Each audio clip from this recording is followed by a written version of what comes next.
But after working at that television station, I actually became a server at Pappadeaux. And so I actually had this moment, even to myself, like I went to school, got this degree, I spent thousands of dollars for this education.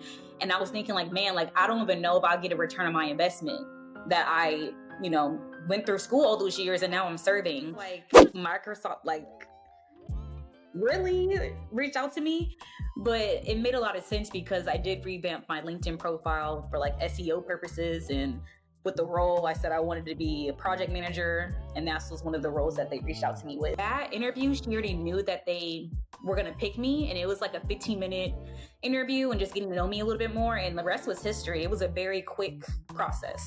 And so like for Texas, I secured my package at $136,000 a year salary. And so a lot of things that we have at Microsoft, we have $1,000 they give us like for perks so we can spend on the gym and stuff. So that's how I pay for like all my gym fees and stuff like that. So yeah, we were having a discussion before we start recording, and the discussion was pretty much this: what do y'all think the cutoff is for being like an actual 90s baby? Like, I'm born 1992, the year of the dream team, and she is born 97. So I classify as millennial because I grew up in the age where we get to also play outside, and I didn't have a cell phone until I got in like middle school. So I have a little bit of both experience, I feel you, but see, then I go and get in my millennial bag, and I remember when it wasn't no online gaming. I had to go to my cousin's house to play the game. Blockbuster, Hollywood Video. I didn't get a cell phone till like ninth grade in high school, and it was a flip phone. Like iPhones came out my junior year in high school. I remember being on MySpace. Matter of fact, I posted the MySpace thing on Instagram the other day. It was funny. No, what I'm saying is stupid. It's just like I remember like you couldn't be on Facebook back in the day unless you were like at least at first it started with college, then they moved it to high school. Yeah. And then so I remember like all that. Like I remember cassette tapes, VHSs. I still got my VHS tapes at my parents' house. See, I used to do that too. We used to watch Robin Hood and Rugrats on the cassette tape. I used to go to my friend's house to be on Facebook and MySpace because we weren't allowed to have it at my parents' house. So I would go over there where they didn't care. Yeah. So you have a MySpace. I feel like you classify to be a millennial. Yeah. How old are your parents? They're 60. Okay, so your parents are around my age, so they're like them because like my mom, they did something at the church like check those kids MySpaces and stuff like that. I'm like, fam, there's nothing going here. Y'all gotta relax. And because now I will say the difference between you could say like you identify with millennials. Difference between millennials and the people that were like right before us, I guess like whatever our parents count as like Gen X, whatever they are. They were a lot of them were scared of change. So it wasn't the fact that you couldn't do it. They just didn't understand it. And they were so scared. All they saw was the negative stuff of it. Like, for example, you probably grew up, maybe this is a presumption on my part, but it's possible that maybe you didn't watch Harry Potter when you were little. I wasn't allowed to. See? So I probably could have watched it, but I really didn't care to watch it. But also, all they heard was sorcery, witchcraft. So they was like, you ain't finna watch the devil stuff. Like, it's funny to me. But those definitely could be different like podcast episodes because it's hilarious. But welcome back, guys, to episode 87 of the TechTual Talk, where I'm your host, HD, and we have our lovely guest today, none other than Miss Jasmine. I know you guys have probably seen her on TikTok, IG. She's a huge celebrity. She has articles in Business Insider, and she's really doing it big. And we're gonna really get into that today. But y'all know what to do if y'all watching on YouTube. Go ahead and hit the like button, subscribe, bell icon, get all notifications, and share this out to somebody else that may need this information. And if you're listening on Spotify, Apple Podcasts, or any other streaming service, please leave us a review, help us out with the algorithm. Now, today's episode is going to be a good one. I've been trying to get her on here, guys, for, I would say probably like 2 years, to be honest. Like, these busy women, they are so busy. Listen, watch this right now. If she had to put her right hand on the Bible and tell the truth right now, she'll tell you right now, like, she's so hard to get in contact with. Years. Maybe a few months. It's definitely longer than that. Because, see, what you don't know is you're on the end of the person wanting you to be on. I have to first establish a relationship to at least get you to even to accept me and follow me back on Instagram first. So when I say 2 years, I say probably about 2 years. So that's the time frame of it. But it's cool, y'all guys. Funny thing enough, we are actually like in the same area. Like I'm telling you guys, like one of the next ones I do in the same area, I'm going to find podcasting space so it can actually be a little bit more authentic and the vibes that everybody else like from their favorite podcast. But hey, Jasmine, can you go ahead and introduce yourselves to our guests and also give a little bit about like your background? We talked about it a little bit in the beginning, so I'm pretty sure they would love to hear about it and how you got to where you are in life now. Yeah. So, hi everyone. Like I said, my name is Jasmine. I actually started out in the media industry. So I pivoted to tech around 2 years ago in like the middle of the pandemic, and now I'm a business program manager. I'm from Dallas, Texas, live in Frisco. So yeah, we're in the same city practically. And yeah, I really just started documenting my journey on social media from trying to break into tech and really just showing the success of that when I landed my role at Microsoft at one of the top tech companies in the world. And yeah, that's a little bit about my journey so far. So I want to piggyback on slightly just on background, just a little bit, right? Because I know initially you weren't necessarily just gunning to be, I mean, even I would say your initial thing you went to college for was still kind of fit under some scope of tech because it has to rely on tech for the information or the type of job you would do to be out there. I want to touch on a little bit, I guess, on what inspired you as a kid maybe to go that route or what made you want to really do that. Like I talk about all the time how when I went into LA Tech that I wanted to be an architect and I wanted to be an architect because I took wood shop and welding and I just thought that I was just going to be this amazing architect. And then I realized, I used to play with Legos when I was a kid. So I just thought I had it like, it's going to be easy. And I was, surprised. And yeah, I changed my major very quick. I would say that whenever I was really young, I watched a lot of TV and movies, and I always wanted to be a producer growing up. I wanted my name to be on the credits. I wanted to create movies, write scripts, be on camera. I kind of wanted to do it all. And I realized ever since I was young, I really had like an eye for film. Like I used to watch movies a lot differently. I used to like look at all the cinematography that's in it, the actors, the script, like everything all together, how it came. And I was like, okay, like I want to do that. So in high school, I was a part of the television station and I was a reporter on there. I used to go out, shoot stories. And that senior year, I was like, okay, like I really like this. I want to go ahead and major in it. So that's why I chose to go into UNT. So for those who don't know, UNT is University of North Texas. And I heard that their film program was really good. So that drove me to making that decision to go there. And yeah, that's how I pretty much got started into the media industry. And I got an internship. I was working with Viacom CBS 11 out in like Dallas, Fort Worth. So that was like really cool to be an intern and like produce commercials. Right. And funny enough, I actually throw this in here, guys. If you are in cybersecurity and specifically a SOC analyst, Paramount, who is, I think, the head of Viacom, or Viacom owns Paramount. But anyway, they actually hired for some SOC analyst roles. So another recruiter, get at me. I can possibly help you get at least a screening. And I want to ask you something else. Because I just thought about it. Like one of my younger cousins, she was at UNT. Two of them were there at the same time one time, and they used to stay next door to freaking Mark and all them in RDC world. Did you go to school when they were there too? I did, actually. I didn't know Mark. I think that's his name, right? Yeah, Mark. I didn't know him closely, but he was on campus at the same time. And he's really funny in real life too. That's all I know. Yeah, he sounds like me. Like that's why I don't envy y'all because like I think things were more accepted for, and I've been saying y'all like I'm like 40, but it's crazy how like 5 years to 10 years something that could change, like even slight differences, even in advances in technology. Because my senior in high school, before I got the BlackBerry Storm, I had an LG MV2. So it's the phone that kind of like a little calculator, but you flip it open at the keyboard.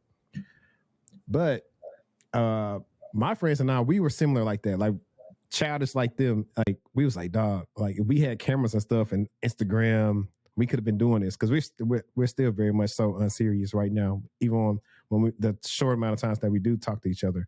And I was just like, man, so I'm glad like the younger kids now, and this is a segue enough like the topic, but young kids now have many different areas that they can also figure out what they want to do with their life. Like you have people who are professional streamers, you have the influencers, you have, I mean, you just name it. I do like that because when I was coming up, one of the other things that I wanted to be, like you were talking about, you wanted to be in like TV and cinematography and stuff like that. I wanted to be a wrestler.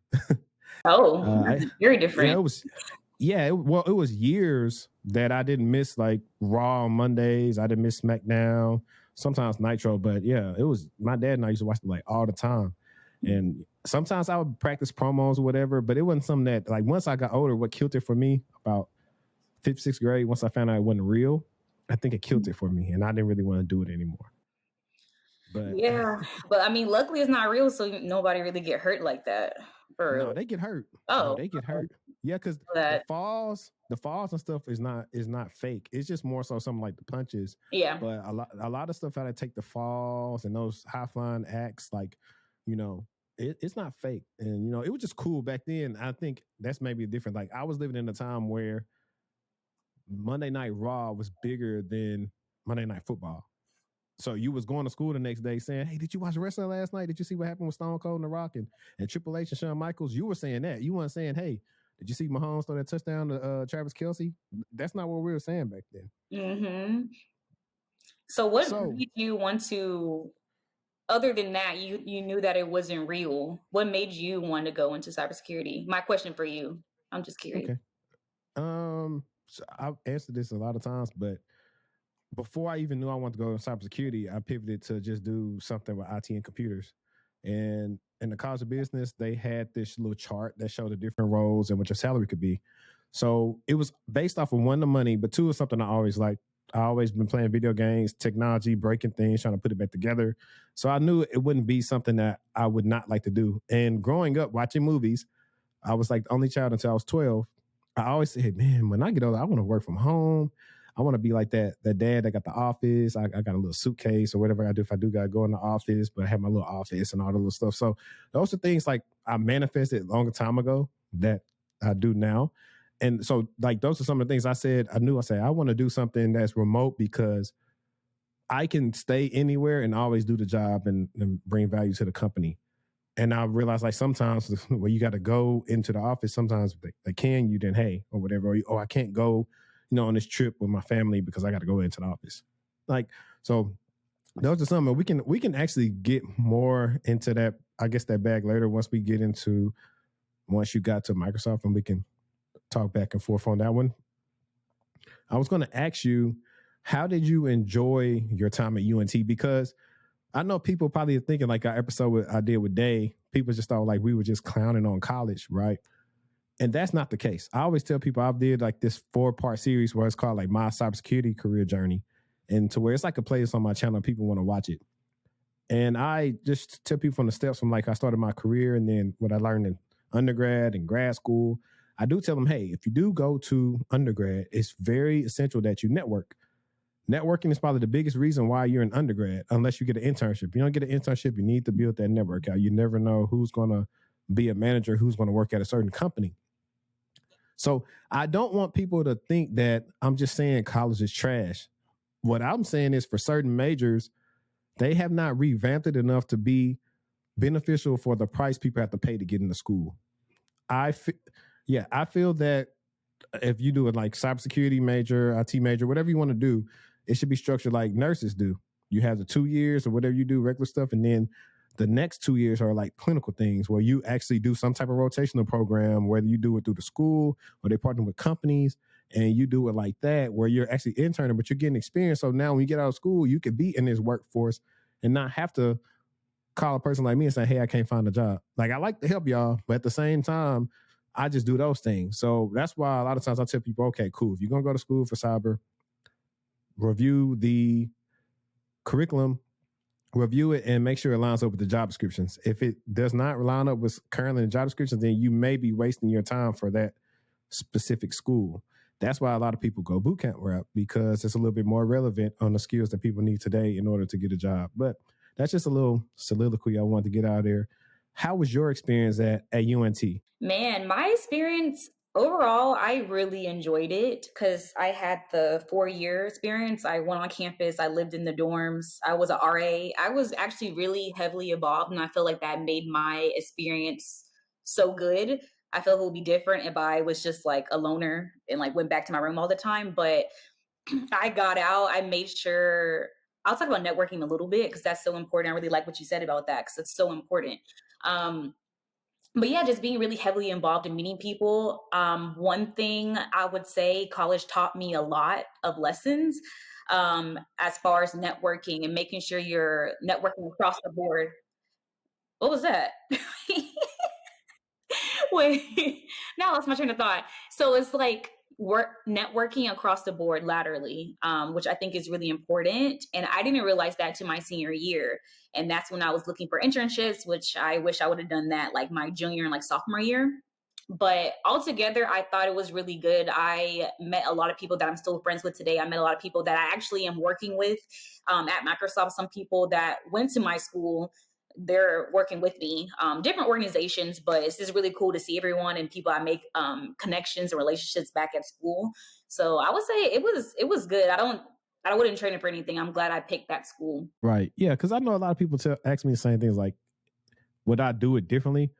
Sometimes I want to say, yeah, but then again, I think about where I'm at now. So I'm like, the lessons, the thing I learned, the growing up you do in school. Like for me, my good friends were all together that first quarter and like really that first year. Then everyone went their separate ways. One of my friends went to the Navy, the other one did whatever. So it was just me. And well, I did the same thing that I was in college. I mean, I did the same thing in college that I did in high school. I've had this ability to always be able to hang out with different groups of people. I can go hang with the jocks. I can go hang with these people. I can hang with these people. I've always been able to do that. I was able to do that in high school, and I took that same thing in college. And I also think that characteristic or trait that I have has allowed me to be successful in corporate America because I pretty much have like a surface level knowledge about a lot of things. So I'm able to just be in multiple conversations. I'm not just siloed into what I care about. Because that's one of the things too, when you're working with people is like, and we may talk about this too, because I know you do go into office. And I would say, depending on the company culture, depends on how beneficial going into the office will be for that person. But if you guys don't get anything from this interview, get this. People like to work with people they like to work with. It's very simple, but there will be times in interviews where you may be more technical or have more experience than this other person, but your energy or how you come off may be either a little bit condescending or arrogant, and the panel may not like that. But if you are probably like a tad bit under that, but you have a great personality and this is another key. I'm not a recruiter or HR person, but if what you are exuding in the interview is lining up with the company's core values, then you're probably going to get selected over the other person. So I want y'all to take that nugget, and I should have made that a clip. Let me mark that right there. Boom. That's definitely going to be a TikTok. Let me see what these other questions are for you. Okay. So boom. You did I know you kind of skated over the internship that you did with Valcom, but that's pretty big. Like how did that happen, right? Like, did y'all have like a career fair, or did you just get your resume together and apply? You knew somebody. How did you manage to do that? Because that's technically, I would consider that what media/entertainment for the industry. And I only say that because I've been preaching over the last couple of episodes about one of the things people can look at instead of looking at companies and just looking at like tech in general, look at the industry, because they still need people to do tech roles at those companies.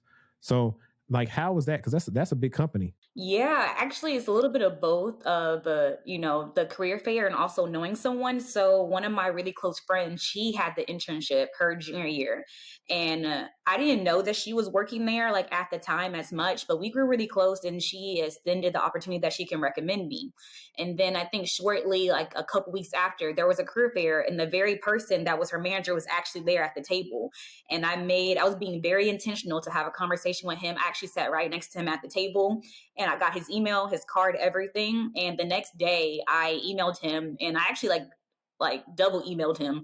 I didn't care. I was shameless. I just relentlessly just kept like following up with him. And so he sent me a link to apply, and I applied to it, had the interview, they loved me, and that's how I got on. It was pretty easy. But I think was also having that in-person connection, actually meeting him, that he can put a face to my name, which I felt like, and also having a referral because her name was Dominique. So and she put a word in for me. Okay. Yeah. Hey, listen, it's not about who you know, it's who knows you. Exactly. Shout out to my guy, DeJuan Lightfoot, for that. I'm not against the old fashioned way of networking events in person. Like, I have not got a chance. Everybody been asking me, hey, man, we have not seen you at any of the Mixer Cloud stuff. And I say, listen, I be busy, bro. Because the last time I was there, I thought you were going to be there too.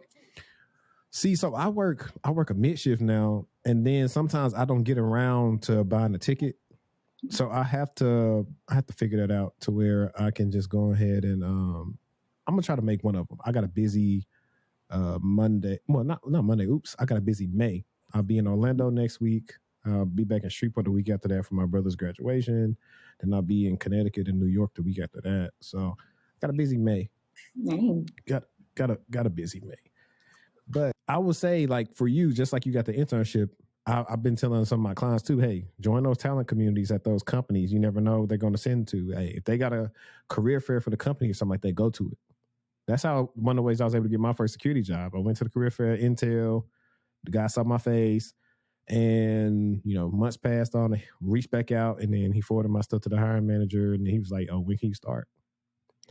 Fun fact: that's also where I met Tavion at. So we've been knowing each other like that long. All right, so let's talk about after college, right? Because this is that part too that, and it's one of those things that most of us who've been through school can definitely understand. For me, I didn't have any internships. I was just spraying and praying when it came to applying for jobs. And it's one of those things where people don't say it, but you can feel it.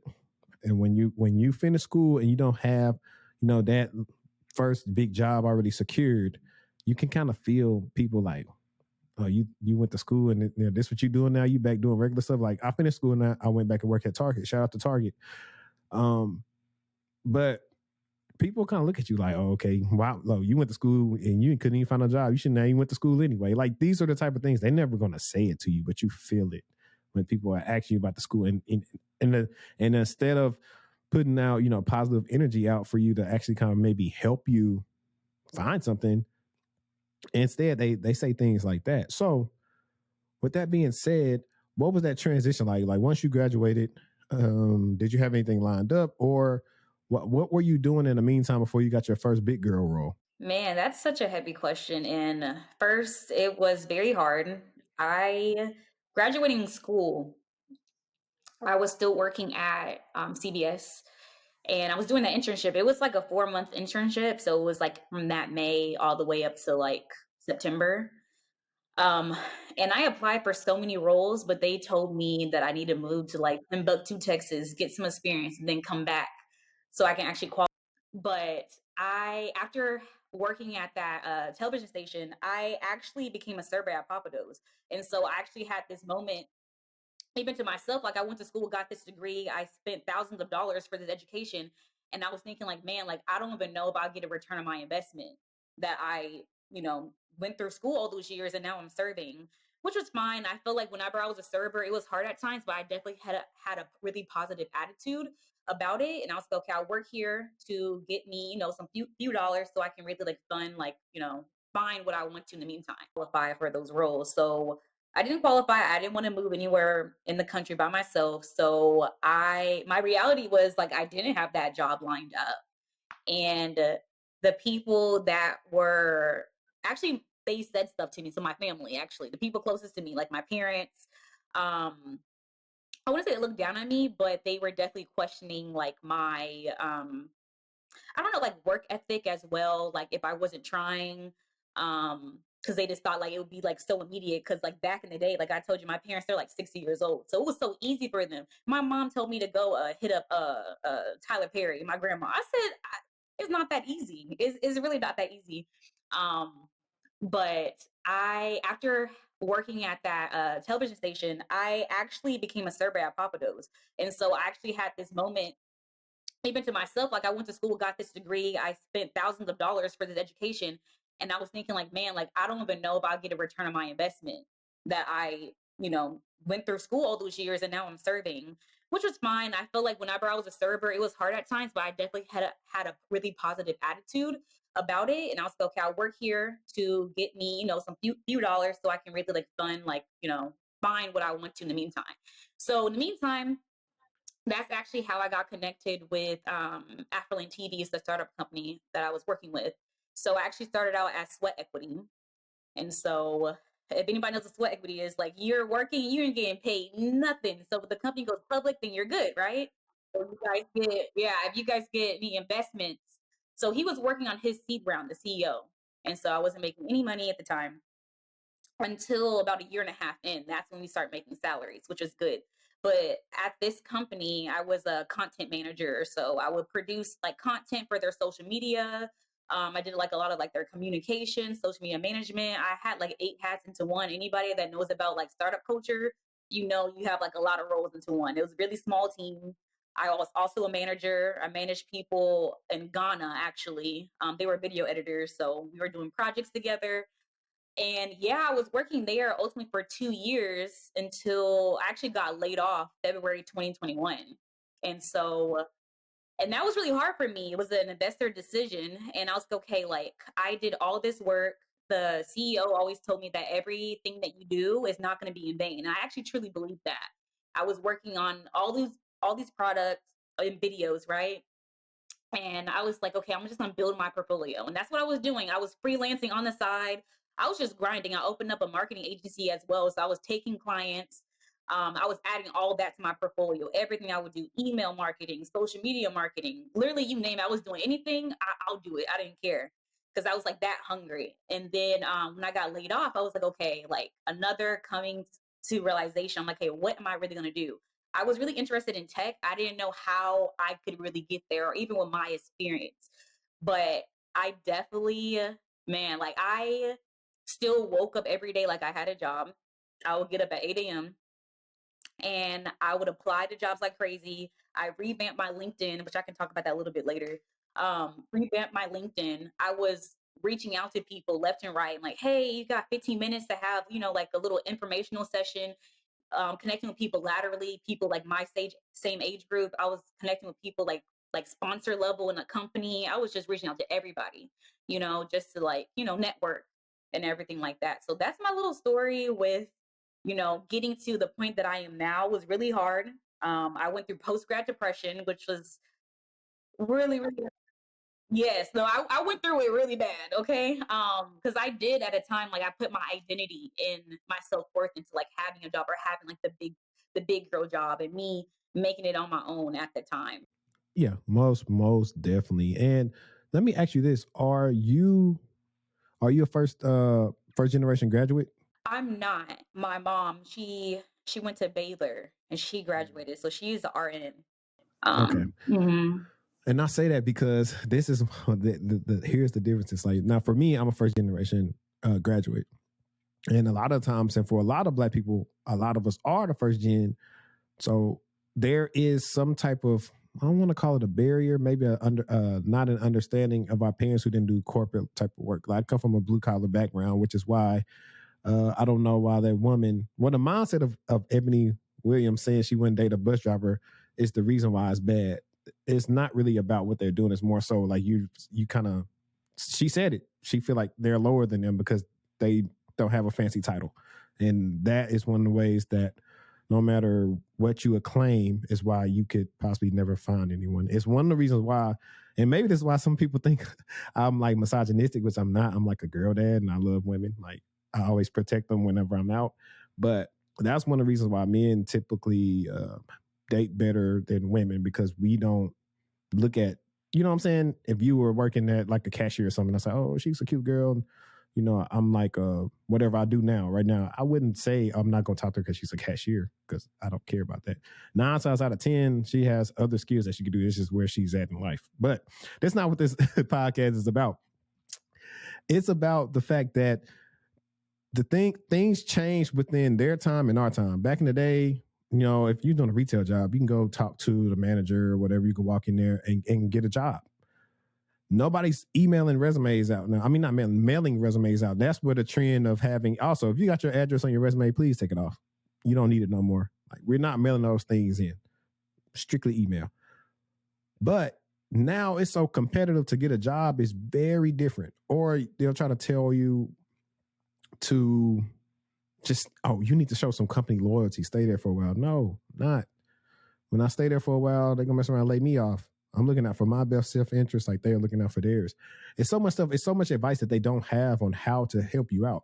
Whereas now I'm in a position, I have one brother that is at Louisiana Tech. He's finishing up his first year. I know it's been pretty rough for him because it was rough for me. Because it's going into a quarter system is tough enough. It's like being in school doing 9 weeks, but even faster. Your classes are longer and you kind of not understanding everything. And then my younger brother, who's going to be graduating from high school in 2 weeks, he's going to be going to Northwestern. But the biggest advantage that they have over me is they have me. So this whole year, if my brother could get on here right now, I've been telling him, hey, I need you to get this cloud practitioner certification. So by the time, Afrotech comes around, I can get you to Afrotech and maybe you can line up some stuff and maybe get you some internships. Because I was like, that's the key while you're in school, get your internship so you can have some when you get out.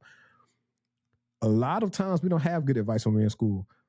Like I tell people now, hey, from your freshman year, get dressed, make your resume, go to the career fair. Don't listen to them and say, don't wait till junior year, go.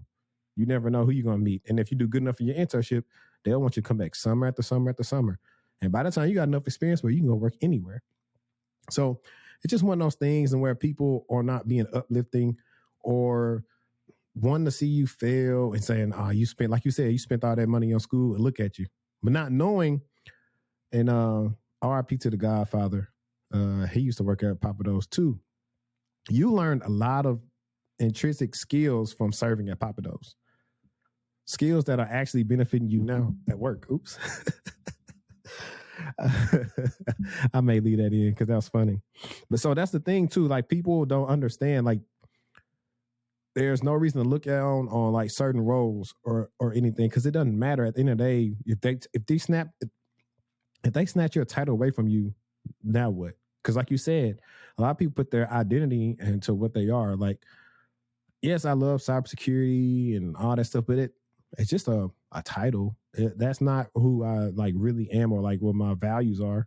That doesn't matter because let's say, hey, they just fill up all the roles and nobody work anymore. And then I have to go do something else. Now I have to just go do, hey, I know how to do concrete. I know how to do some other things. I know how to get my hands dirty. You know what I'm saying? So I'm just a man making an honest living that can take care of their family. I don't deserve respect. But that's dope. I really like that story of that perseverance of you talking about going through Pappadeaux and just working and landing their first role. And the key thing was about building up their portfolio. I always tell people, show and not tell.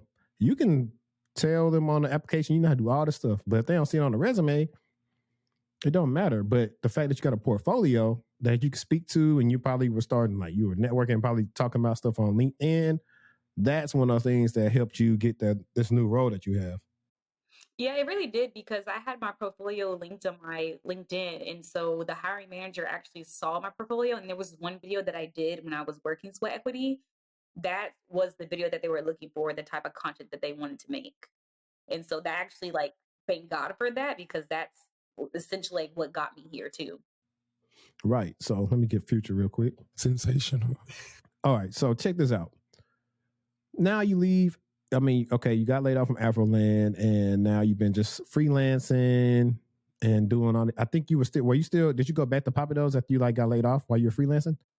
No, because this was around the pandemic. And so I made a decision actually when I got laid off too. It was that February and it was like 2021. And it was like the new strain that came out. And being a server during the pandemic was actually pretty scary. Um, because a lot of people were getting sick like left to right because you're always like around people. People are eating without their masks, touching food. Like it was just too much for me. And so I just made a decision like, hey, look, I feel like if I keep working here, I feel like, I don't know, I just feel like something in me was like, I need to quit so I can really like focus on like what I really want to do. Because yeah, that was like just a decision because of the pandemic. And I was like, I can't keep working here right now. I need to like, I don't know what's gonna happen, honestly. I didn't have any money. I was living in my parents' house, which was good. I had to pay rent. So I was like, hey, like whatever happens, happens, you know? Yeah, and that's a good thing too. Like you were able to still stack money and save money because you didn't have really a lot of responsibilities. And that's another thing I try to tell the youngins to do. Don't go out here making responsibilities for yourself when you like don't you're not like set or don't have a career or anything yet. Like really try to at least get a career before you start doing all the extra stuff. Exactly. That's one thing I'm Trust me. really glad I do because I know living at home, that was a big thing. A lot of my friends, they were already like out on their own. I was the only person at home in Garland, Texas, where there's nothing to do. Really, And there's nothing to do in Garland. no, nothing other than going to the gym. It's And better than Forney, oh, yeah, it is. I don't even know what's even out there. but you know they're trying to build a Target in Forney actually. Oh, a Target. It's nice. Yeah, they got a Target being built right here down the street on 380, right by the gates of Prosper. Yeah, Yeah, but there but was, this isn't a real estate I know, episode. right? Yeah, but there was like just nothing to do. But I'm just really glad that I was still 25 when I was living at home. I'm 26 now, so Yeah, I just moved out last year, and yeah, I'm really glad that and I stayed. So yeah, because so and like I said, I'm starting to like get into bring my other parts of me into this, so I don't just always just make it. Of course, I want to educate you guys and about tech and other things in corporate, but I also want to give you some life advice too. Like for me, I would love to stay with my parents until I moved out here, but I couldn't. Small house, a lot of little ones. It just was a lot, so I had to move out. And then, but before I ended up moving out here, I ended up staying with. So my cousin and I. So the thing was, if you're gonna move out, guys, and you're young, get your roommate. Apartments and rent and stuff is expensive. Get your roommate, and these are some of the best memories you'll ever have. Trust me. So my cousin and I, we moved together, and we had fun. We stayed together about a year, and then we went our separate ways. So I ended up just staying with my grandparents right before I moved out here. And then when I moved out here, I moved in with my aunt in Little M, and I stayed with her for about what 6 months, 6 7 months, and then that's when I moved to. I stayed in like far enough Dallas, yeah. But I said to like stack your money. Make sure that if you do get a roommate, here's the key to it. If you get a roommate, make sure if they don't pay their end, you can pay the whole thing because you don't want the eviction on your credit. So that's one thing too. Don't get something that you really couldn't afford by yourself. And now you got a roommate and then something happens and now you can't afford it. Y'all gonna be kind of like, scratching your head. So just get something affordable. If you can, and we're gonna get on cars too, get you something good on gas, affordable.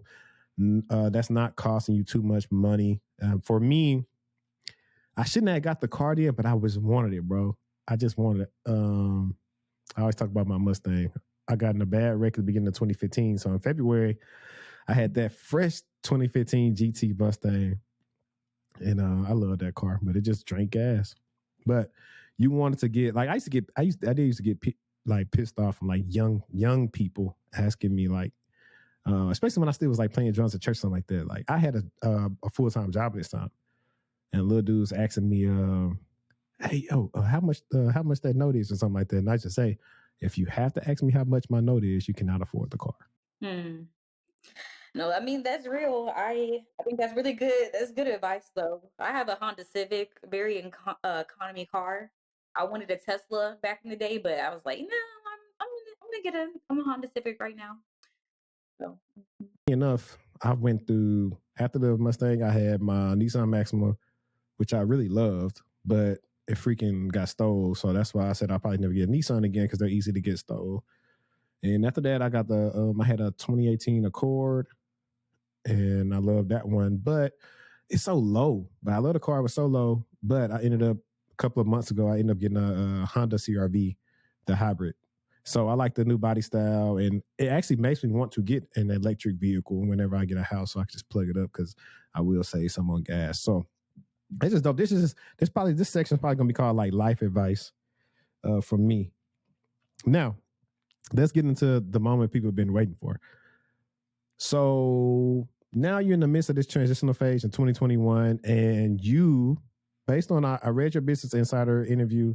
I didn't read all of it, but I took out some key points. And you were saying the recruiter reached out to you about this role at Microsoft. First of all, how was it when the recruiter reached out to you from Microsoft? I know for me, shout out to Christy. Anytime I seen the role on Microsoft, I just hit her up and then she would refer me. But when I finally started like interviewing for him, I kind of got a little starstruck. I'm not gonna lie, just because like, man, I've been using Microsoft products my whole life. I got an Xbox over there, and I was just like, in the interview, I was like, I was a little rocky that first interview with the little series of interviews that they call it. But how was it for you to see that Microsoft recruiter in your inbox and you were like, hold on, is it like, were you just like, is this real? Like, how were you feeling when that happened? It was a scam at first. I'm not gonna lie. Because I was like, Microsoft, like, really reached out to me? But it made a lot of sense because I did revamp my LinkedIn profile for like SEO purposes. And with the role, I said I wanted to be a project manager. And that was one of the roles that they reached out to me with. And so when I read the job description, it was like, boom, boom, boom. Basically everything I already know how to do already, probably and some at that. And I was like, man, like I can't like miss this opportunity. So he messaged me, I kid you not, less than like a minute. I saw it come in actually because I had my notifications on. And he asked me if I was interested. And I was like, yeah, like, of course. And he just told me to send in my resume. I sent my portfolio.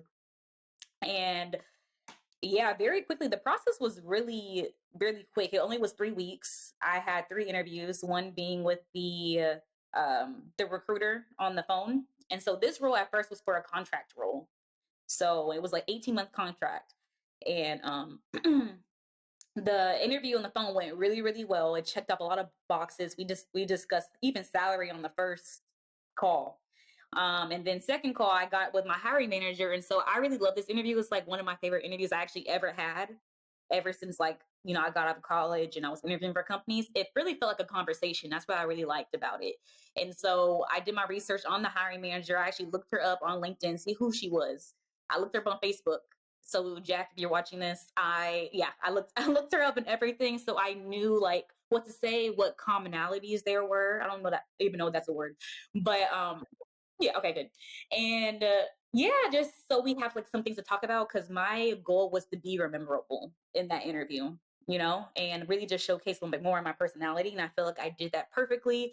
We went through my portfolio. She liked everything on it. And she said that she was, like I said earlier, how she saw one of those videos that landed me the role. She's like, this is perfect. This is exactly what we're looking for. And then I had a meeting with my boss. That's still my manager to this day. And she basically that interview, she already knew that they were gonna pick me, and it was like a 15-minute interview and just getting to know me a little bit more. And the rest was history. It was a very quick process. Check you out. And I've commended Microsoft many, many times on that interview process. I recorded a lot of them. Like I've told people how one of the interviewers was watching my podcast beforehand and she started off with like an icebreaker that I had recently used. So I commended them. Like my very last interview was just a conversation. It was super dope. Like I could probably let you hear it and you're like, yeah, this was cool. I think where I messed up as I kept on trying to make them make a decision fast because I had an offer come in. I was like, hey man, I ain't trying to wait around because you never know uncertainty. You wait around and say, oh, we decided to go with someone else, or we put the role on hold. Because that's what happened to some of the roles I was interviewing for. I had 2 roles where they put them on hold, and now one of them actually still hiring now. I spent the block on it just because you just never know. But that's dope. So let's talk about this. Let's talk about your official title is, and I do not want to butcher it. So what's your official title? My official title now is business program manager. Whenever I first got hired on as a contract role, I was a video content project manager. So a little bit different. Yeah. Let's focus on what you do right now, right? So what does a business program manager do? And then also like, give us use your TikTok voice for this too. What's a day in the life look like for a business program manager? Okay, cool. So A business program manager means a lot of things at Microsoft. My role is really like a project manager, but it has a lot of functions to it. I do a lot of stakeholder engagement, business operations side. We analyze a lot of data that drives these business decisions through our whole entire organization. I also create content as well. So I'll film content or I'll reach out to people to like film the content. I edit the videos and it goes all into our employee engagement. So a part of my role and with my team, we basically just help make our organization better. And we're focusing more on the people because if you look at the climate that's going on right now, like with the layoffs, a lot of people have a lot of anxiety and stuff like that. So a part of my role is to really just help bring everybody together and realign their focus. I do create a lot of content, like high level communications, just to align all of our business priorities all together. And that's like just the short form of what my role really is. I do a lot. I feel like I have several hats with that. But a day in the life for me is that I normally wake up like this is like my realistic day in the life. I wake up, I work out first thing. I count to 10 and I literally get up because if I don't do that, then I'm gonna stay asleep. So I count to 10, get up. I normally go to the gym, do some type of cardio or weightlifting. I come back, I walk my dog, and by this time it's 9 a.m. That's when I start my shift. I work on a global team, so that's just like my time frame. And I'm normally into meetings from 9 to 1 o'clock. So back to back meetings. So we're discussing a lot of our team priorities, discussing projects that we have going on. And then from I take a lunch around 1 to 2, and then 2 for the rest of the day, 2 to 6, I am just working on these projects. So I'm either video editing, finalizing projects, and I'm just really doing like a bulk of my task work in this time. But yeah, that's the day in the life for me. And then after that, I normally go on like a 2 hour walk to decompress from the day, because and then yeah, that's a normal day for me working from home. Sometimes I like to go in the office. So I know you're talking about that earlier about you know working in the office just to get mix it up a little bit. And then yeah, that's my day. Okay. Yeah, she be having her little fits on when she goes to the office now, because when you go into the office, you never know what after work gonna lead into. So you got to be dressed a little bit multifunctional in case whatever people want to do, they want to go to happy hour, you want to go eat here. You never know, guys. If y'all here watching, hey, you never know, you might get a chance to shoot your shot and have to catch her after work one day. You never know. But that's dope though, because like yourself, when it comes to after you get off work, I get off work pretty late, so I tend to hopefully if the kids are not asleep, if the kids are asleep, then I can get right to the gym probably about like 10:30 at night. It's perfect time because a lot of people aren't in there, and I do probably spend I try to get it down to like an hour, maybe an hour 15 just on weights, but I try to do it a little faster, 45 minutes if I can. Just depends on what day. Leg day is probably like the longest day to get through the workout because legs, you got to rest probably like a minute and 30, minute 45 between sets, just so you can make sure you really get some good reps out when you doing legs. But at the end of all my workouts, I walk for 35 minutes on like the treadmill on incline. So like 2 miles. So just do that. It's kind of like, it's easier than me trying to have energy to run afterwards. I've been wanting to, on my off days, to actually, the days that I don't work out, go run around like the neighborhood, which I'll probably eventually get back into because when I stayed in Frisco, that's all I did. Especially when the pandemic happened, I was running everywhere. You saw everybody. Listen, the funniest thing is that when people couldn't go nowhere, they were in the best shape of their life. Literally, I was running 2 miles every day. Every day. I was running from. No, I was running from okay, so I used to stay on Wade Boulevard. So I used to run from like Wade to sometimes Warren. So I used to run right there sometimes. Or then sometimes I would run to Wade, then I run through that neighborhood that's right across the street from what's it called? Chapel Creek. I run to Chapel Creek neighborhood, run through the other way by 8th or 10 and run down Preston. Like I just used to like running through the neighborhoods and seeing the houses and stuff like that. That's with me. That's why I don't like to run on the treadmill. I can walk on the treadmill, but I'm so visual that my mind will defeat me a little bit when I run on the treadmill because like I'm not going nowhere. I have to be moving. I have to be seeing stuff. It's easy.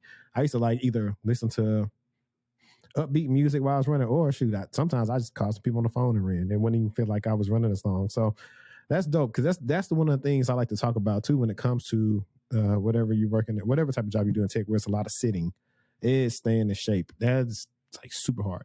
Well, the working out part is easy. The eating part is the hardest part, right? So you can kind of do your part by not buying like a lot of junk and trying to buy fruits and put your veggies in and really drinking enough water and doing that. You know, the new wave of a meal prep has been going to like a restaurant and getting like a big thing for a family meal. I've been seeing that. I've been seeing like the Chipotle hacks, but me meal prepping, I can't eat anything past the third day. I don't know what something in my head, like I just can't do it. And not even saying I'm too good for leftovers. I eat leftovers only one day after though, but after that, Leftovers is meal prep. I only do it 3 days at a time. So I cook about like 2 times a week, and I have like one day where I eat out for the most part. Yeah, Hmm. especially like where you stay at. Like I'm trying to see when they're gonna finish that sidecar social. Oh yeah, I heard. Yeah, I heard that because that's at the start, right? Yep, Yeah. it'll be over there. I think it used to be something else, but definitely like the area. That was like my probably my favorite office because I used to, like I said, I used to stay right there in the Compass of Chapel Creek. So I used to work right there in Hall Park. So a lot of times on lunch, I would just go home and go to sleep or something or eat something and watch my favorite show and then come back into the office. Like they were very, that's one thing about like certain companies. If you're not like, they're just not checking, make you do quotas and stuff like that. Like as long as no big alert happened and people missed it, nobody was trying to see where I was at. Like it was cool. I'll go to the mall sometimes. That's another thing too. Like, hey, if you eat, like try to eat at work and then go to the mall or something, walk that food off so you'll stay up the rest of the day. No, that's very true. Same with there's a lot of flexibility at my job as well.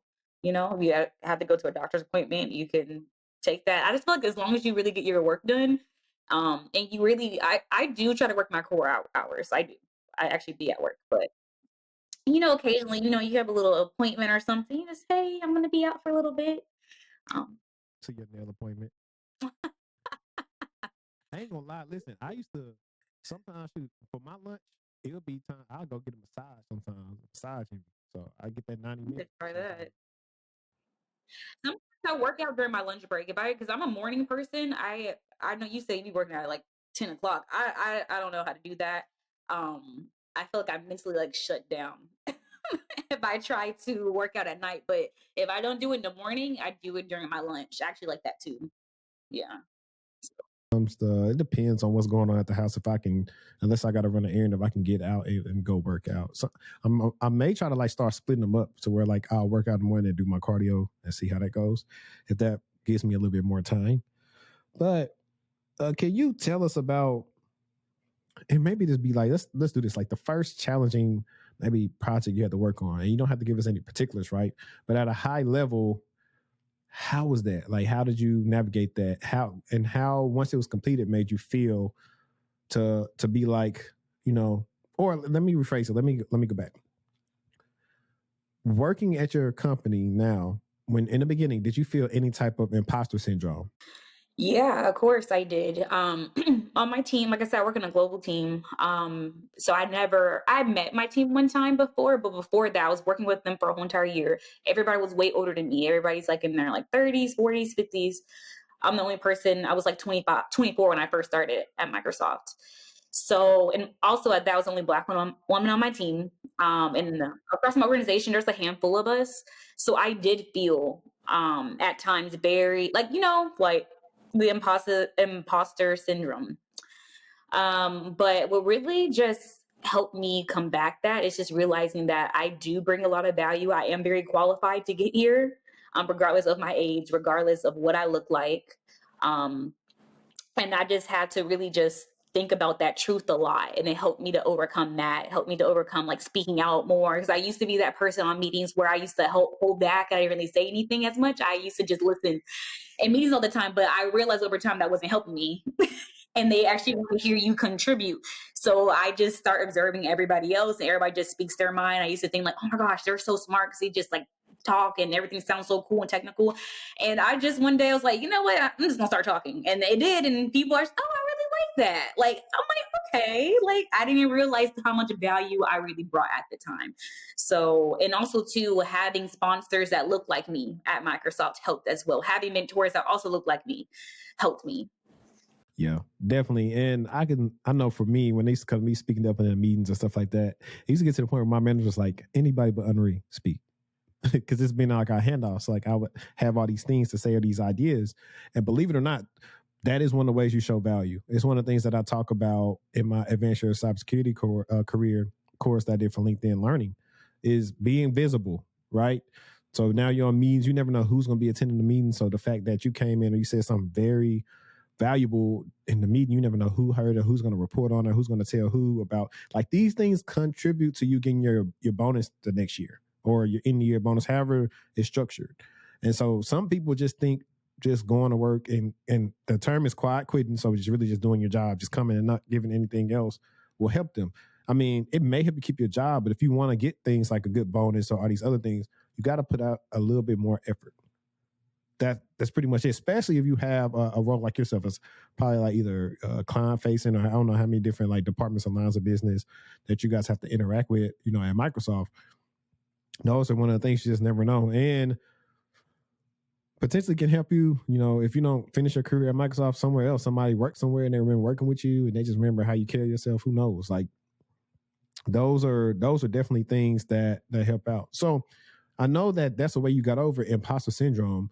Was there any type of first project or challenge that you worked on that even helped, you know, clarify or verify that, yeah, I'm here? Like, because one of the things people don't know is getting out of imposter syndrome is one of those things where it has to sometimes take other people to let you know, hey, you're really killing it, to understand you are doing it. Because sometimes you just feel like, sometimes you feel like, man, I don't even know what I'm doing, to be honest.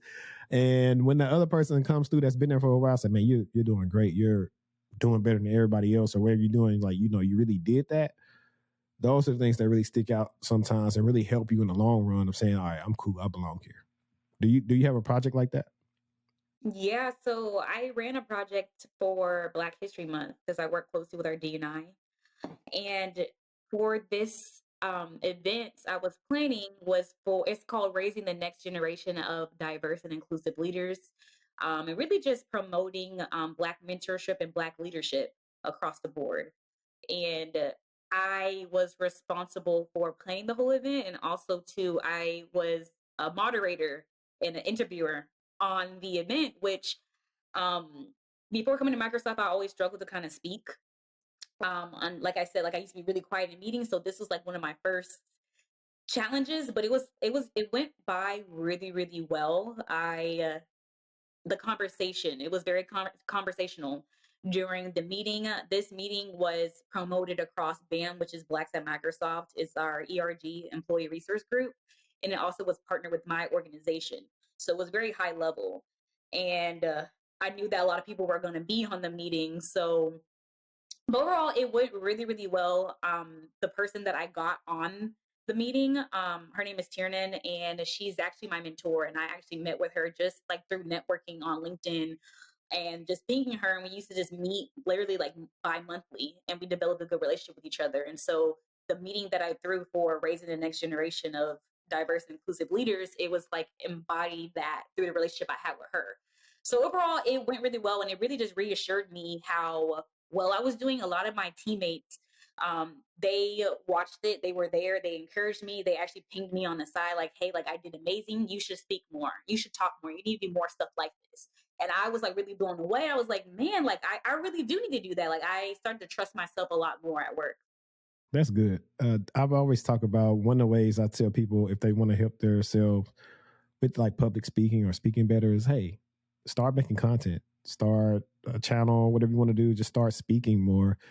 And you'll be more confident in how you speak, and you'll start realizing things. Like I know for me, and it's really been up to a couple of episodes ago where I really realized like one of my biggest things when it came to talking is saying things like, you know,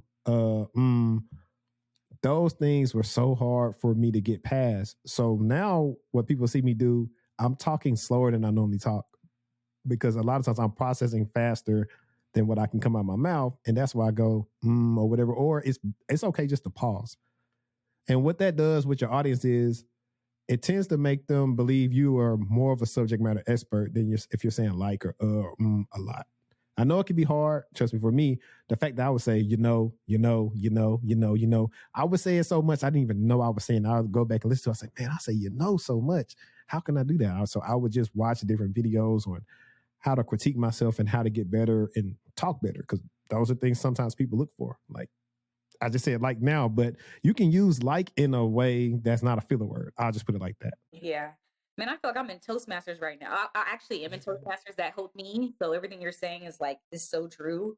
I'm still in it though, so I'm learning. But yeah, that was really good. I'm taking notes here myself. So Well, this is one of the things, like when I tell people when it comes to this, I didn't just decide I'm going to get this camera and do all this stuff and just, first of all, it's not really a lot of money in podcasting until you start getting sponsors and all this other stuff. Number one. Number two, because I'm a student in the craft, and I was telling you earlier, my background of being a musician, I take audio, video, all the stuff very seriously. So I take getting better seriously. Before then, my video is really dark because I was trying to get better shooting at low light. So I still got to adjust that because this is too bright. I want this to be darker. So all these different things I learn on the side, on top of trying to stay on top of like getting certifications, all these skills. It's super hard. I wish I had a clone of me, and I think I'd be able to do all this stuff. But I want to ask you, if someone wanted to do your type of role, right? What type of skills would they need to learn? And how is the barrier of entry into a role like yours? Is it more so you have to know somebody? Do you need a degree? What type of things should someone focus on if they want to be a business program manager? yeah, I would definitely say so. Speaking about the degree, because I have an unrelated degree, I didn't necessarily need to have my degree in film to get to do what I'm doing right now. I think this degree that was required was for like a business or IT like management type of degree. Didn't have that. So I would say there's still hope to say if you did graduate school and it's unrelated, it's still fine. I would say just having those transferable skills, like any project management for transferable skills is very important for this role. Honestly, a lot of non-technical roles at Microsoft, if you have that project management, I think it's very easy to kind of like bleed over into, getting in, like getting your foot in the door. That's what I would say. And the next one is, what advice would you have somebody, let's say they see a job in Microsoft, but they want to be referred by someone? Now, I know what my advice is to try to get a referral. What would you advise them to do to potentially get a referral from a role at Microsoft? Yeah. Yeah, honestly, there's several ways you can do it. So utilizing platforms like LinkedIn or even like Fishbowl. I know like on Fishbowl you can ask anonymously. Oh man, that word is eating me up. I'm sorry. You can ask without basically showing your name or anything. Like, hey, I'm interested in this role with the job reference number, and they can random people. They just want to help out. And I know I've done it for a couple people before, and I literally went in. I had them send me their information. And I put a job role for them. And there's a lot of people who do it really freely, and that's like one of the easiest ways. There's literally a bowl on Fishbowl saying um, job referrals that you could just do that for. So that's another way. LinkedIn, as you're networking, really focus on building those genuine connections with those people, and then over time, I feel like you have a relationship with them. You can easily just ask them for a referral versus like sliding their DMs, like, "Hey, can you refer me for this?" without saying, "Hi, hello, how are you?" Because a couple of people have done that to me. I mean, I don't mind it because I know like you got to the point you need a job referral, and I'm definitely here to help out. But it's really good to just like build a relationship with people altogether. Knowing people that you know personally that work for that company, just talking to them, like conversation. I think those would be the top ways I would say to ask for a referral. Yeah, I would also say, and I'm in between because I don't like just giving referrals to give them. One, because sometimes I don't know these people. And I like to have a good record of referring people, especially if they're going to work on my team or something adjacent of somebody that I referred. So therefore, every time I refer someone, they typically say, okay, this guy doesn't just refer anybody. If he referred them, it's a reason why he's referring them. And two, I typically tell people, if they possibly can, try to get a referral from someone that's on that team you want to get on. I think it means a little bit more if you can get that referral versus just getting a blank one, because that also helps a little bit more too, or something for the hiring manager or whatever you can do. But try to get as granular in your referral process as you can, or get one from a recruiter. Now, I think that one shows up like a little different, but it's cool. So that's definitely what I would say. But now what I want to get into is like the fun part. Let's talk about content creator jazz, influencer jazz. I remember when I saw you on remember I reached out to you about those guys. I talked to them for a consultation too, the TikTok dudes, Alex and them. Yeah, I remember I think that he posted you and said they helped you or whatever. But my question now is going to be, okay, what made you decide, okay, cool, I'm going to do all this other stuff, but I also want to still be doing content and being an influencer and all these other stuff. What made you decide to keep on doing that? Did that just spur from when you were doing the freelance stuff at the Afroland or what? So basically, you're asking me, like, how did I start? Well, not necessarily start, but I guess like want to make you like, because like I said, you have stuff and you have some good content that you put out and it looks great. So more as far as like what made you decide, hey, I'm going to take this serious as well. What kind of spurred that? I would say what made me want to take it serious, I was realizing like the impact that it had on a lot of people who was also curious about tech. When I was making content, I was just showing my journey from before. People were following me whenever I was working at Pappadeaux. And then so it showed like the evolution of me looking for jobs, getting hired, and it definitely sparked a lot of interest and inspiration in that way. So that was really good. People will message me and be like, "Hey, like I just landed this role as a project manager, thanks like to you and your videos." And so literally like make my day. Also too, I want to take a lot more serious because I realized that this is really a business and like how much money you really can make being a content creator. It really blew my mind, like how much you can really ask for one video. Like I was like, this is crazy. Yeah, definitely. And like, like you're in a group. I made a group of like content creators and just put us in a group because the hardest thing is knowing, hey, what companies really want to shell out the money and who's being stingy with the money. And that's one of the things, right? That, it took me to probably get to about 10,000 subs on YouTube for like me finally started getting reached out to a lot. And so for whatever reason, companies do care about the sub count, but sometimes they don't look at how many views you're getting. Cause I know some people that have more subs than me, but I have more views than them. So it's one of those things as well. And like I was telling you earlier, like for me, I look at it like that too. Like the evolution of this is a actual studio where people come in and we do in person. Or the evolution is, Gillian Wallow style, where okay, oh boom, you in LA, bet we gonna fly to LA and we gonna shoot in LA. Like that's the evolution of this thing because I take it seriously. I take the tone I use. I was watching. It's a podcast guy that I'm friends. I was going to subscribe to, but I'm friends with on Instagram, and he was talking about how like if you want to have a good conversation, try to match the person's tone or their energy because that's how you can have that good conversation. So it's like all the little subtle things that I look for on the end is cool, and the impact, like you said. I started off before I started doing all this. I was talking about boxing on my other channel, and I did that for like 2 years, but I still like to watch boxing and talk about it, but it took so much work. It was more like when you covering sports, it's more like ESPN style. So you got to keep on making like 5-10 videos a day.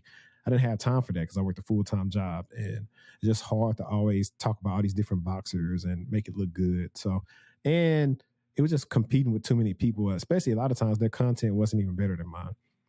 And pandemic happened. I knew I had my first little girl on the way. And so I said, you know what? I want to start this channel. And then I was like, you know what? Let me start the company because I've always helped people with, their resumes or how to get in. Let's try to help them.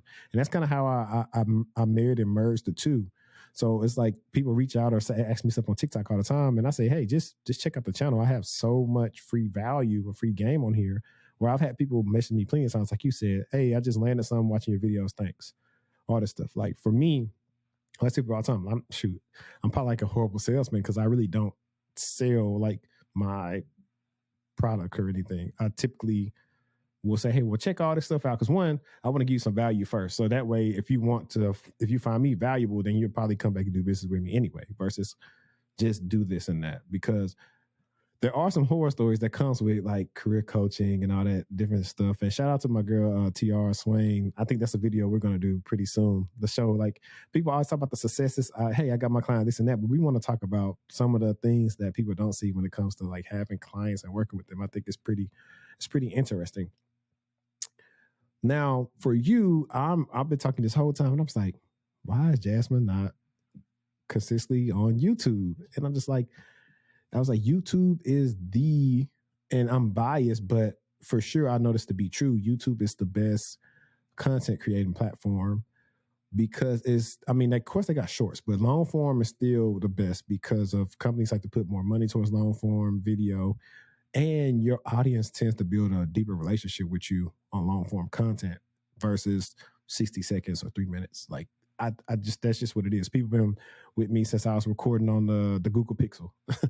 And like I said, in the fact that when I went to Afrotech, people were saying, "Hey, I follow you on YouTube. I know, are you so and so?" Like people come like that. Is still crazy to me because at that time my page wasn't as big as it is now. But that connection people have for me, that transparency I'm able to put into my videos in long form is, I think, the reason for that. So I'm like, Jasmine, why are you on YouTube more? I know. Funny thing is, I actually recorded 3 videos yesterday, so I'm super proud. So I'm gonna get those uploaded. But yes, that's something I definitely thought about because whenever I was starting my TikTok, I was mostly putting all my energy into really building that because it was like a new platform. And I was like, I cracked the code to the algorithm. So I was like, let me just stick with this and grow it. And then I was gonna expand out to like focusing more on my YouTube and Instagram. So I feel like I'm just like at a place like where I can make the long form content. Cause like you said, like honestly, like being a content creator, it is like another job. And so I had a lot of life changes. I started like full time. I have a marketing agency. I was taking on clients. Like realistically, it was just really hard for me personally. I knew that I needed to like hire a team or outsource. And so now that I kind of settled and I want to focus more on that. But I do agree. I feel like YouTube is really the best platform. I'm not just saying that. I do like TikTok. I think TikTok conversion rates is honestly is fire. If you want your business to sell out, go borrow on TikTok. Build a good platform on there. Like it will happen. It's way better than Instagram. But YouTube, like YouTube all together, like holistically, is really like that place. Like YouTube Shorts does extremely well. I remember looking at the YouTube Shorts beta, and I just knew like this is gonna do really well. It's gonna help people grow their YouTube. But that long form content, like you said, I think is so important to have that audience and keep them engaged and them actually really knowing you. So yeah, I do want to focus on that a lot more. And so I'm also going to share my YouTube is Jasmine Borders. It's just my name. So I'm going to post some new videos. So you guys go check them out. Definitely be in the description for sure. And it was a question I actually forgot to ask you about your role, and it didn't have to be the exact number, right? But a lot of these people, they want to know, like, far as what type of salary could they expect doing a role like yours, right? I'm gonna tell y'all now. It's a lot, and let me tell y'all guys why I know it's a lot. She stayed in the bougie area of town, so that's how I know. I mean, you want to know range or you want to exact like the You, package and you, everything like that? um, I guess for you could break it down. You don't have to give us, the exact amount. You could just say a range and maybe just talk total compensation. Talk total compensation, and I Yeah. guess you So could describe, I guess, if you got any shares, a bonus structure. Talk about that really quick. yeah, sure. So Microsoft, like how they package everything together, I'll just break that down. So base salary for my role, I'll say for Texas, then I'll say like for Seattle's a little bit different. But for Texas, the salary range from 91,000 all the way up to I want to say 125. And then for Seattle, it starts at like 120 and it ranges all the way up to 140. Yeah, I'll say like 140.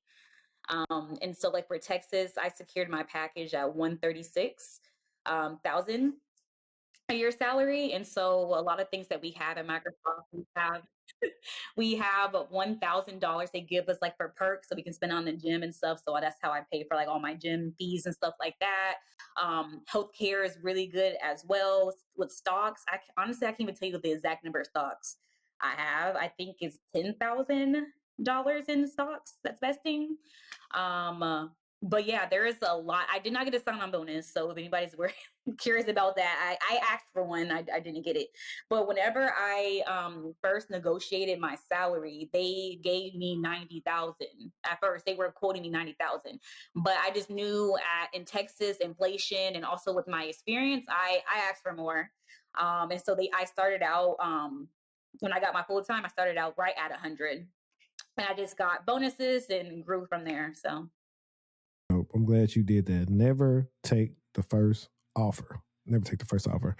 Always negotiate. Always negotiate. If you can't get, sometimes they won't try to give you the high number because they was like, well, there's no room for you to grow. So there are ways you could finesse that with getting a sign on. You're like, okay, bet. Well, how about you give me 105 and then give me a 15 sign on? And sometimes they'll try to play hardball, but once they get the okay, they'll do it. So there are ways to do that because that's what I did recently. I got boatload of free money. Okay. All right. Boatload of free money. But now let me clip this. It's the funny part of the show, right? I told you at the end I was going to talk about the question. So I use this not gonna lie link, and I actually meant to like tell the people who I was going to have on for the coming week, so they can probably ask questions for you. But they asked me questions, and this is Twitter. Everybody knows Twitter is a wild place. You got to be strong to survive on Twitter. Somebody sent me a message, and I got like 3 I might try to address. But the first one is like, hey, please talk about the Twitter cert fiasco. For those of you that don't know, there was this guy who said in like 3 weeks or something like that, he passed Security Plus. And then in his thread, he actually says like he didn't really read the stuff. He just got some dump or something like that and ended up passing it. And so I made a post saying, hey, the fact that you can go past Security Plus in 3 weeks with no IT experience is why, we don't really take it that serious when it comes to interviews. People misconstrued it of saying like how I said it wasn't important. I was like, no, that's not it. What I'm saying is, especially with depending on what type of job you're going to do too, I said outside of government. If you did it in 3 weeks and you already showed that you really didn't study it to actually learn the material and you just passed it, those are the things that we don't care about, because a lot of people, some people on Twitter don't know that, hey, like, I am a career coach. So I work with people that have a Sec Plus, but can't answer some basic questions sometimes that I have when it comes to like my SOC roles or all these other things. So it's like, those are one of the reasons why, okay, boom, if you did it so fast, you didn't really learn much. And I say that from a person who finished the material in a week, but then realized, okay, I need to really rein this in and try to get together and try to learn some more. And so that's also the vantage point I was coming from. I was actually also speaking from experience. It's like, I didn't really know much, but I passed it. But passing it, what does it mean? What do I know how to do? If they sat me down tomorrow, what am I able to do? And that's what I was speaking to. And then like I had to mute the tweet, man, because it started getting so much traction. And I was just like, this is stupid. And I might put the tweet right here so people can see like what the traction it was. And I was like, y'all are misconstruing it. Like, by all means, get your certification, because some job descriptions want you to have it. And that's just an HR thing. So they can like do whatever they got to do for money wise. But when it comes to the hiring manager, if they're like a person that doesn't really care about certifications because they've seen people have, a lot of certifications, but they weren't able to answer stuff, that's what they're going to do. They're going to just override that and just ask you stuff about the job. So I'm just telling people a way to, hey, okay, it's cool to get the cert, but make sure you learn the skills necessary as well. Like, that's my advice to people. It really no need for me to go in on that guy. But on top of that, this particular guy, it looks, I don't know, he's looking a little shaky. He's acting like he went and got the Sec Plus and the CH, and then he had some type of job offer. But we all called kind of like cap on it with people who've been in tech in a while, because it was like, it was too many kind of red flags in the screenshot. Like, that's not what typical companies send you when they send you like a offer letter. So it was like, I don't know. And that's one of the things why I like Twitter. I hate it because you can just get over on anybody that don't know. So I was also going to say, they're pretty much a person, the blind leading the blind. A person is pushing or perpetuating something that's really not ideal for them to do, and then they'll be stuck. I've seen people I ran into, well, they told me to get all these certs, but I can't find them. Yeah, because like we were talking about earlier on your resume, show and not tell. You got certs, but what you know how to do. Yep. I think that's very true. I do agree with you on that. Because recently I finished the certification and already I had to implement what I learned and not just getting it just to have. And so I really think that it's really important to, I mean, you can get through the material in a week. I got through mine. Honestly, I waited till the last minute. I hate to admit that, but I did. And I actually got mine done like in a week and a half. It was like a 7 week certification course, which is not good, but I actually had to go back and learn the foundations and relearn everything on that. So I think it is really important because you might actually use it for your role, you know? Right. And let me hit him with this soundbite real quick. I might tell you a joke, but I never tell you a lie. The next question someone asked me is, what is the best area in cybersecurity to be in right now? They were asking like cloud security, app security. Yeah.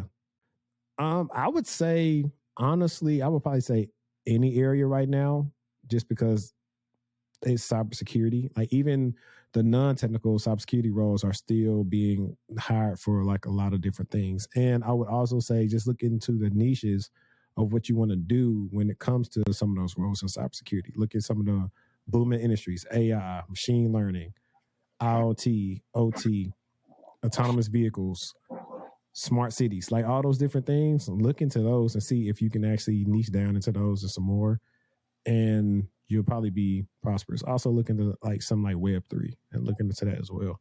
Mm-hmm. Okay, I say now plus this is the that. no, go ahead. Oh, can I also answer that too? Yeah, definitely. Okay. I say plus one to that. That's all I was gonna say. Oh, okay. And the last one, I addressed this earlier, but it's pretty funny to me. Someone says, I like your content, but you often make misogynistic comments. I don't like that. And I just thought it was funny because I don't recall ever making anything misogynistic. Because when I looked up in the dictionary for the definition of misogynistic, it was like someone that shows like hatred towards women. And I've never said anything like that. I think that people may get the term. I think it's a term just people could throw out if they just don't want to agree with somebody. I think the better term someone may feel is like sexist. And I could probably say I probably may say some sexist things, but they're also based on foundational, mostly factual information. I don't really say things just to say them. And so maybe that's not why, they feel like that. Like for me, like I said, I don't know how I could be misogynistic when most of my guests have been on this channel have been women, especially Black women. So I don't know how I could be misogynistic. Like, no, you've never heard anything bad. I've always treated everybody well, all those other things. Now, as far as my thinking when it comes to gender roles, that is a little bit, kind of a little bit old fashioned because that's the way I believe.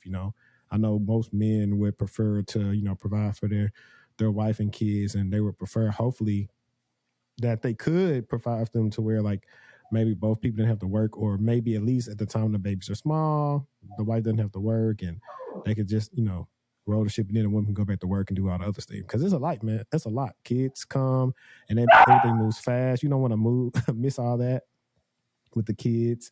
And I think most women feel like that once they have kids and realize, hey, I really don't want to work. I want to be a stay-at-home mom. That's the funny thing. I would see women who make a whole bunch of money say, I really just want somebody to take care of me. I don't want to work. Whereas men, that's what I'm saying. Men, our value intrinsically is about providing for our family, taking care of them.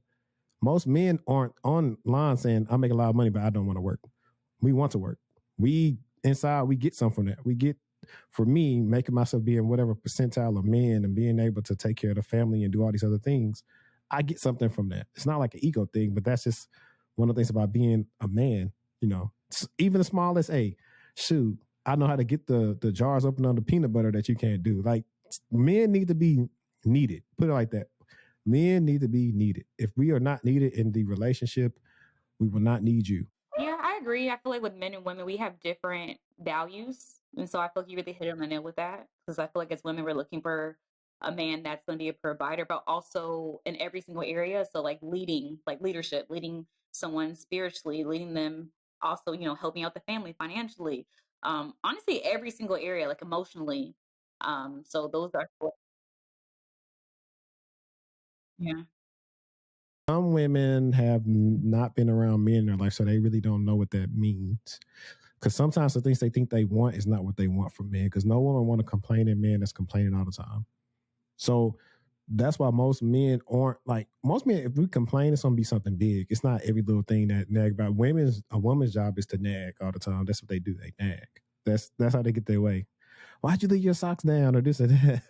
I know people say, oh, yeah, he being misogynistic, but I'm just saying there are differences in us, and I don't expect y'all to be like us and vice versa. Like I said, that's why I tell people, hey, read Men Are From Mars, Women Are From Venus. It lets you know, hey, we're different. I try to get out of always being the problem solver when talking to women when sometimes they just want me to listen because we're simple. I have women friends and they ask my advice and I just tell them, but we already know that they're going to do what they want to do anyway. I may be doing the same thing too, though. True. But most men don't want to hear about a continuous problem if you're not going to like do the stuff they advise you to do. They just rather you just not tell them because that's what happens. Like, I don't want to hear about that no more. I already gave you an answer for that. I told you what to do. It is what it is. I mean, I can see that. I feel like it's also based on the person. Because, some guys, they can be really patient, and just that person might just need someone to talk to about the situation. Guys, we're at the end of the episode, and I want to ask Jasmine if there are any quick thoughts that she wants to leave our guests with. Yeah, I would say that is anybody that's interested in business program management, if you have any transferable skills in project management, I just say go for it, apply to those roles. Even if you don't think you're qualified, go ahead and apply anyway. And there's so many possibilities in like non-technical side of tech.